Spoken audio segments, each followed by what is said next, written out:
epiawia kusie epiawia na awahosem kakra ewo na no na ama 6 kaso mukopa adwuma ye e Ghana military Fufi Aduata na omuka baabi enra Kotoko ne Aduana game no ye pon ye no supporters mienu me no ka say they are confirmed dead. Doctor for no confirm me sa obi wu a nipa no a doctor nkwa na betima ka say nipa na wu so enti enu tira ye ka say unconfirm no unim say wawu by a doctor they pronounce dead as at filing this report no doctor for more come for another teaching hospital I confirm say supporters are moye minti bin kasa moye Aduana supporters but the minimum say Aduana for midfielder na or ball shot ema Aziz Aruna Dari entimi ampari ball na nkutura o se puye no mafu Emmanuel ebe pretu no sa midfielder ya fenu sedu sanu no ofri aboaso ye mamponten kwan no so wo yi mamponten area ho na nabusuafo ene nadofo de omo ye ne say sa game bi e koso a omo especially Aduana games no omo de banner na ekromo no omo abe support sedu no say omo doba sedu ye support boy no so de nyame ni kura ni mbo eno assault or tie no na nya asem ketwa na supporters no omumimienu ye pon ball na omo ko back to aboaso no pragia na omutimu no ena ka bi di benum according to eyewitness na no pemene ne kasa ye na kire me say enye sedu mo pragia driver no ena ye mistake na emum no car na uchi omo no ona ye mistake asemo ere bia me kase me sure say channel senior drivers ehwepa si etwika na let's learn to drive for others, don't drive for yourself alone. You tell case will be a good driver na say if you are driving you drive for others as well, you don't drive for own kwa. You drive for obi mistake kra na what driving well so that you avoid any BBABC. Supporters too, they are confirmed dead. Nti ano awie yenta me buy no details kakra wo me say Kotoko stories kakra after the game reaction ni ade ni nyina makabo Atapoku the CEO of Aduana Football Club and na e pon game no ka asem bi na asem o kan na Atapoku minim the way was switching on. Atapoku in a way means it says Samba Una is not the best midfielder and I say the best central defender in the Ghana Premier League. Now more player be with the details never brought but per answer na metwa so. Mr. Reaction nkomodie and the leaked audios kakra nka me pese me bono but I just say me jomo consent and no person will join here 0247 10 7260 0247 10 7260 na wa join me afi oba subscribe aha no super 24 me amedi dwumadi ho chia me no bidin no ede Nazil Hamza ba betima from the blog man and never see many because me wia na ewo krum na no ede wia na no ede nti me see many space we me ton Kumasi Kijetia and omo de ma me be 85 cedis nyasem ketwa nyoma boy di dollar na yesi swat dollar swat so still Ghana for ayire nyoma so ade tire wo say basa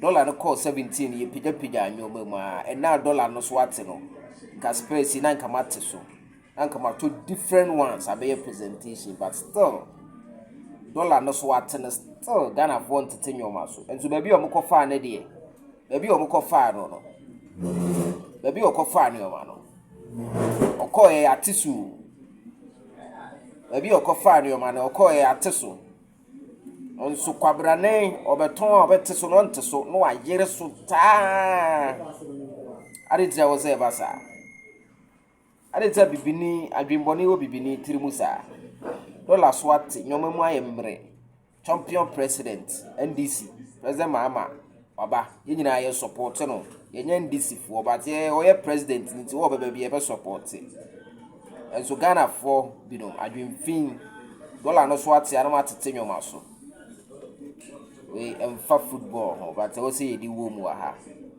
because yomamu adi o yomamu adi pa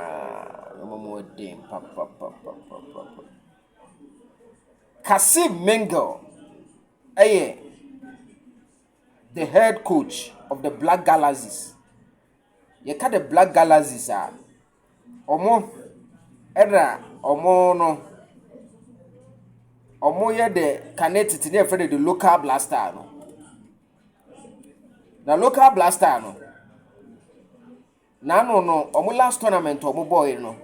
What's it 2027? Yabebo AFCON no Kenya, Tanzania ni Uganda sa omo area ho. Inti yekoye pre-rehearsals wo ho. Na the next AFCON no bi yabebo no Morocco. Bibisa. The next AFCON no dey eba so next month o Morocco na Chan no qualifies ne be shasie. E na Ghana coach a your friend Kasim Mingle e de 30-man squad abetodwa. Na 30-man squad no dey aba no. The engineer ekoso wo krom no Asante Kotoko right back. Say wo hwe Ghana Premier League no ma. Right back a onim bobo. And as obet back say the best right back e Ghana League no no. Lord Amoa. Without slight shake of doubt. But unfortunately no, local blaster squad ne buy no. The din ka ho. Na mom no Asante Kotoko players miensa edin eka ho. Hwan ne hwan. Me de ebro e wo fie ha se. Atapoku the CEO of Aduana Football Club. And right Paul ball no. And answer for epube no. And omo ne kasa. Minim sa Atapoku CEO semono a obeye ye no entina ode kasa. Atapoku no first no ye insentroni. Atapoku as insentroni no me penasem fa because no kind of cray. Or no cray aduma. Minim sa Atapoku kasa as first insentroni na nko betima kasa asemu ya. Obi muta me se asembe no waka. Asemu a waka ne se Aduana defender baako your friend no Ata Alex Boache. Or the central defender. Timi every Atapoku enu mu say Sir Alex Boache no is better than Kotoko Samba Unel. He's saying that Alex Boache currently is ahead of Samba Unel. Omo mundi football echi omo tete Ghana Premier League crowd. And him say in terms of Ghana Premier League ayeboy the best center back a owomu no Kotoko center back Samba Unel. Nemo no Atapoku say Alex Boache of Sima no ye CEO. And yes there be Atapoku ya ma won keka sa ansem ne sa. So ye century a menya sure senka obeka sa asem. Nemo no and now wakoye CEO for Aduana no enu ntia ode kasa asem. Nti asem a wo ka no you are speaking on the grounds of bias. And yes we end out too. Enya bonesa because obi anu a ode ne nsa benkum ebe kire ne fie kwan but no kra bi wo ho nso a eye ba akope so rebe chono no kra bi wo ho a eye ba akope nemo no ata antimi anka no kra no na wanfa ne nsa benkum anche ne fie kwan to say Alex Boache and the best center back in Ghana League. Na asem we me enye se me wo odo e ma Asante Kotoko nti na me nso me beka se de atapoku ka no enye no kra na se no kra nemum no the fact is se uyi center backs Ghana Premier League yemu a Congo Soldier no obinya number 1 even though say once nka me obi a anase nke ye obi a akwa no otwetwe no kra so onsan nke beka se wo mfa na asem nko onye the best nemum no nipa de Ota Okodua nenye ni America.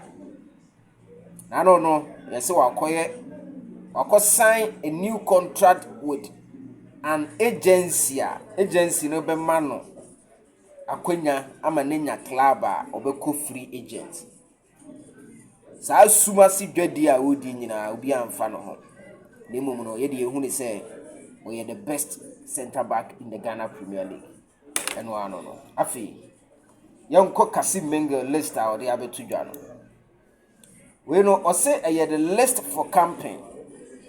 First batch Black Galaxies. Eno enamede to mama no. Aha enti ase fie. Enye gidigidi. Enye dedeyo. Enye house one. Enye Kotoko one. No matured and understanding. Ena yedi Asia. Ema wase Kotoko keepers no. Kotoko keepers need to be honest. Omen no Aziz Aruna Diary also keka no ho. Benjamin Twum so ye man akwanya nti untimi nka se umbe piem. Goalkeepers no Felix Che or Midiama. Ena Lawrence Ansa. Heart of Lions. Ena Apia Kubi. Be any Blue Stars. Ena Gideon Asieku Dreams FC. That's the goalkeeper. Defenders no ena edidi suwe. Defenders no. Me behesa boy na atapuku si oye the best ni be ma. Alex Boachi. Defenders no obviously Nations FC Razak Simpson ono Blaster wa Bobida. It's also Oba local Blaster and then friend of Black Galaxies. Ebeneza Aban. And so our Heart of Lions we PM. And I say we know we a foot to fry.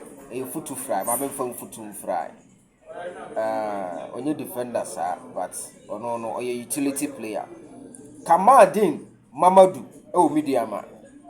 Kamadin Mamadou media man. And also Eka players no. And Muhammad Ali House of Folk. Fubiaye yem panadada House of Folk. And Samuel Kufo, Samuel Osekufo, and so Nations FC.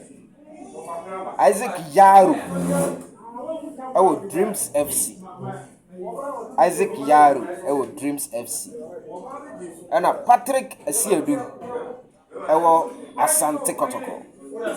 Patrick Esiedu Kotoko, number 3, Ono. And Boat Regan, Became United. Boat Regan, Became United. Francis Ousu, Mediama. Francis Ousu, Mediama. Kevin and Chroma. I don't know my friend and all bright. So I don't know my friend of Black Stars. Our Heaven, Mediama. Kevin and Chroma, Mediama. And Dogly Eche, Heart of Lion plays near more. Heart of Lion plays near more. And then once again, the Premier League, this is your money that first. Akwasi Sorotu Badori, and also Elbrekum Chelsea. And a set Kwedu, Asante Kotoko FC. Set Kwedu. Asante Kotoko FC. This is so far Kotoko players, the Patrick Esiedu and the set Kwedu. Yenhwede Uchato. Abdul Karim. Accra House of Folk. Abdul Karim. Accra House of Folk. Emmanuel Mafu. Aduana FC. Emmanuel Mafu. On a share go no for Aduana no. And young one was so PM. Peter Amidou Aqua. Ewo Asante Kotoko ukuma pema pembeba yemfa nkotwa loto ukuma pema pembeba isamoto yemfa nkotwa loto hona Peter Amidu akwa o enti Peter Amidu akwa be the third player Peter Amidu akwa na Darlen